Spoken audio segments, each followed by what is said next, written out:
అధ్యాపకుడి ఆరణి. గోపిశెట్టిపాలెం అనే గ్రామంలోని జనార్దన స్వామి ఆలయంలో విష్ణు సంబంధమైన వేదమంత్రాలను అధ్యాపకుడు అనే ఆయన చదువుతూ ఉండేవాడు. అంతేకాక స్వామివారే నివేదనకు తయారు చేయవలసిన పదార్థాలకు అవసరం అయిన నిప్పును ఆయనే స్వయంగా వంటశాలలోని పొయ్యిలో వెలిగించేవాడు. ఇందుకోసం ఆయన పాత ఆరణికి బదులు కొత్తగా జమ్మి కొయ్యను దాని మీద రాపాడించి నిప్పు పుట్టించేందుకు కొత్త జమ్మి పుల్లను తయారు చేయించాడు. అధ్యాపకుడి దగ్గర నా అనేవాళ్ళు లేని చిన్న అనే 12 ఏళ్ల కుర్రవాడు ఉండేవాడు. వాడు అధ్యాపకుడి అవసరాలు కనిపెడుతూ తీరిక వేళల్లో ఆయన వద్ద వేదమంత్రాలు నేర్చుకునేవాడు. ఒకసారి అధ్యాపకుడికి అనారోగ్యం చేసింది. చూడటానికి వైద్యుడు వచ్చాడు. వైద్యుడు అధ్యాపకుని పరీక్షించి పెద్దగా కంగారు పడవలసినది లేదు, 2 రోజుల పాటు విశ్రాంతి తీసుకోండి, తల మీద మాత్రం స్నానం చేయకండి అని హెచ్చరించి వెళ్ళి వస్తాను అన్నాడు. ఇందుకు అధ్యాపకుడు నవ్వి, వైద్యుడు అప్పులవాడు వెళ్ళి వస్తాము అనకూడదు, వెళ్ళిపోతాము అనాలి అన్నాడు. వైద్యుడు కూడా నవ్వి, అందరికీ శకునం చెప్పే బల్లి కుడి చేతిలో పడిందంట. ఊరందరి ఆరోగ్యాలు రక్షించేవాడు ఆ జనార్దన స్వామి.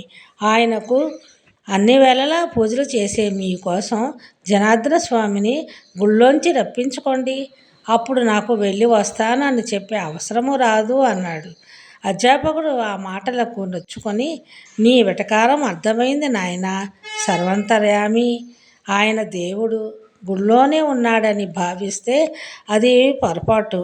అంతలా దేవుడున్నాడని భావించే మనం ఒక ప్రదేశం ఎన్నుకొని పాపపుణ్యాలు లెక్క చెప్పడానికి ఒక ఆకారం తయారు చేసి మనశ్శాంతి పొందుతాం అని ఆగాడు.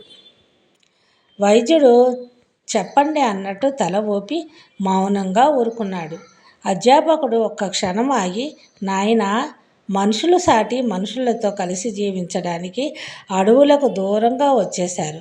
తమ నివాస ప్రాంతాల కొంత చోటును దేవుడికి కేటాయించి అక్కడ గుళ్ళు కట్టారు. నమ్మితే ఆయన ప్రతి మనిషిలోనూ కనిపిస్తాడు. ఆ జనార్దన స్వామి నీ రూపంలో వచ్చి నాకు వైద్యం చేస్తున్నాడని నేను భావిస్తాను అన్నాడు. వైద్యుడు అదోలా నవ్వి, మీ వేదాంతం వినడానికి బాగుంది, కానీ అది వైద్యుడిగా నాకు మీకు పెట్టినట్టు బువ్వ పెట్టదు. సరే, వెళ్ళిపోతానులేండి అని విసురుగా లేచి మెట్లు దిగబోతూ జారిపడి పక్కన ఉన్న స్తంభానికి తల గుద్దుకోవడంతో స్పృహ తప్పి పడిపోయాడు. అప్పుడు అధ్యాపకుడు చిన్న సాయంతో వైద్యుడికి సపర్యలు చేసి స్పృహ తెప్పించాడు.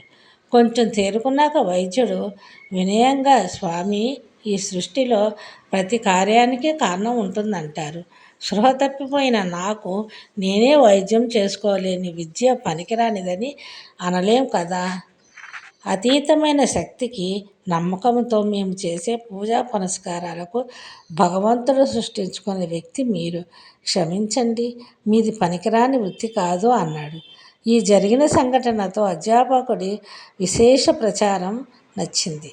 గుడిలో ఆరణి మధించి నిప్పు పుట్టించడం ఒక్కడికే సాధ్యమని, ఆయన్నెవరైనా అవమానిస్తే జనార్దన స్వామి ఆగ్రహిస్తాడని జనం చెప్పుకోవడంతో అధ్యాపకుడిలో తాను మహాపవిత్రుడు అనే అహంకారం చోటు చేసుకున్నది.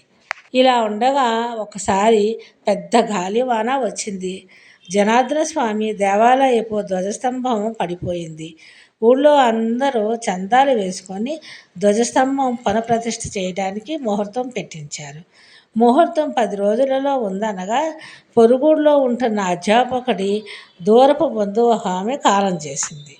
అధ్యాపకుడు తన దగ్గర శిష్యరికం చేస్తున్న చిన్నాన్న వెంటబెట్టుకొని ఆ ఊరు వెళ్ళాడు. ఆయన బంధువురాలికి ఎవరూ లేరు. అందుచేత దహన సంస్కారాలు చేసే బాధ్యత అధ్యాపకుడి మీద పడింది. మామూలు సమయంలో అయితే అధ్యాపకుడు ఆ బాధ్యత తీసుకునేవాడే, కానీ ఇప్పుడు ఆమెకు దహన సంస్కారాలు చేసి కర్మకాండ స్వీకరిస్తే ధ్వజస్తంభం ప్రతిష్టాపన ముహూర్తానికి ఆరని చేసే అర్హత కోల్పోతాడు. అందుచేత ఆయన ఆ కార్యక్రమాన్నంతా చిన్నా చేత చేయించి గోపిశెట్టిపాలెంకు తిరిగి వచ్చాడు. చిన్న అధ్యాపకుడి బంధువురాలికి కర్మకాండలన్నీ శ్రద్ధగా జరిపి తను 11వ రోజున గోపిశెట్టిపాలెంకు వచ్చాడు. ఆ రోజు అర్ధరాత్రి ధ్వజస్తంభం ప్రతిష్టాపన ముహూర్తం. ఊరంతా కోలాహలంగా ఉంది. ఋత్విజులు హోమకుండం తయారు చేశారు. ఇక దానిలో ఆరని మధించి అగ్నిహోత్రుణ్ణి మంత్రపూర్వకంగా ప్రవేశపెట్టాలి. అధ్యాపకుడు ఆరని తీసుకొని ఏదో పూనకు వచ్చిన వాడిలా ఊగిపోతూ ఈ దేవాలయాన్ని త్రేతాయుగంలో నారదుడు ప్రతిష్ఠించాడని స్థల పురాణం చెబుతున్నది. అదిగో మహతీ తంత్రులు మీటుతూ ఆయన ఈ ముహూర్తానికి వేంచేస్తున్నాడు. నేను అగ్నిని ఆహ్వానించగానే ఋత్విజులు మంత్రోచ్చారణతో దేవతలు కూడా వస్తారు అంటూ ఆరనిని మధించసాగాడు. అధ్యాపకుడి మాటలు విన్న అక్కడ చేరిన ప్రజలు అతడు చూపిన దిక్కుకేసి తలెత్తి నారద భగవానికి జై అంటూ వినాదాలు చేశారు. రోజు అవలీలగా నిప్పును తయారు చేయగలిగిన అధ్యాపకుడు ఇప్పుడు ఎంత మధించినా ఆరనిలో నిప్పు రాజుకోలేదు. ఆయాసపడుతూ ఆయన తల వంచుకొని పక్కకు తప్పుకున్నాడు. అక్కడే ఉన్న వేద పండితులు తాము ప్రయత్నించారు. ఫలితం కలగలేదు. చివరకు ఊళ్ళో అందరి చేత పుణ్యాత్ములుగా పిలువబడే వారిని ప్రయత్నించి చూడమన్నారు. వాళ్ళు ఎంత ప్రయత్నించి ఆరనిలో నిప్పును పుట్టించలేకపోయారు. అప్పుడు చిన్న ముందుకు వచ్చి అధ్యాపకుని గురువుగారు నేను ప్రయత్నించేదా అని అడిగాడు. నువ్వు చనిపోయిన నా బంధువుకు కర్మకాండలు జరిపావు. నీకు ఏటి సూక్తం? 1 ఏడాది వరకు నువ్వు దైవ కార్యాలకు అనర్హుడివి అన్నాడు అధ్యాపకుడు. ఆ మాట వింటూనే పండితులలో ఒక ఆయన, అయ్యా మీరు చేయవలసిన కార్యాన్ని మీకు బదులు చిన్న చేశాడు. ఇది మీరు లేదా అర్చకుడు దేవాలయంలో ఇతరులు చేయవలసిన పూజను వారి గోత్రనామాలతో చేసి పుణ్యఫలాన్ని రప్పించడం లాంటిది. అలాగే చిన్న చేసినప్పటికీ ఆ కర్మకాండ మీరు చేసినట్టే అవుతుంది. చిన్నాను ప్రయత్నించమనడంలో దోషం లేదు అన్నాడు. అధ్యాపకుడు ఎంతో దిగులుగా మానవ సేవే మాధవ సేవ అన్న సత్యాన్ని మర్చిపోయాను. అనాథ ప్రేత సంస్కారం 1 యజ్ఞ ఫలమిస్తుంది. చిన్న నిజంగా ధన్యుడు. నేను కర్తవ్యాన్ని విస్మరించాను. నేను తప్ప మరెవరూ ఆరని మధించలేరని గర్వపడ్డాను. భగవంతుడు నా కళ్ళు తెరిపించాడు. చిన్నాకు ఏటి సూక్తం లేదు. దాన్ని నేను స్వీకరిస్తున్నాను. చిన్నాను ప్రయత్నించమనండి అన్నాడు. చిన్న అధ్యాపకుడికి నమస్కరించి ఆరని మధిస్తూ అప్పుడు ఇప్పుడు కూడా నేను గురువాజ్ఞనే పాటిస్తున్నాను. గురువు దేవుడితో సమానుడు. ఆ మాట నిజమైతే నిప్పు పుట్టాలి అని వాడలా అంటుండగానే నిప్పు పుట్టింది. పండితులు సమిధులు వెలిగించారు. ఆ తర్వాత ధ్వజస్తంభం ప్రతిష్ఠించడం జరిగింది. మర్నాడు గుడి వంటశాలలో పొయ్యి రాజేయడానికి అధ్యాపకుడు చిన్నాన్ని పిలిచాడు. వాడు అధ్యాపకుడితో వినయంగా, గురువర్యా మీ స్థానం ఆక్రమించే ఉద్దేశం నాకు లేదు. అర్హతలు కలిగిన మీ సేవలు దేవుడికి అవసరము.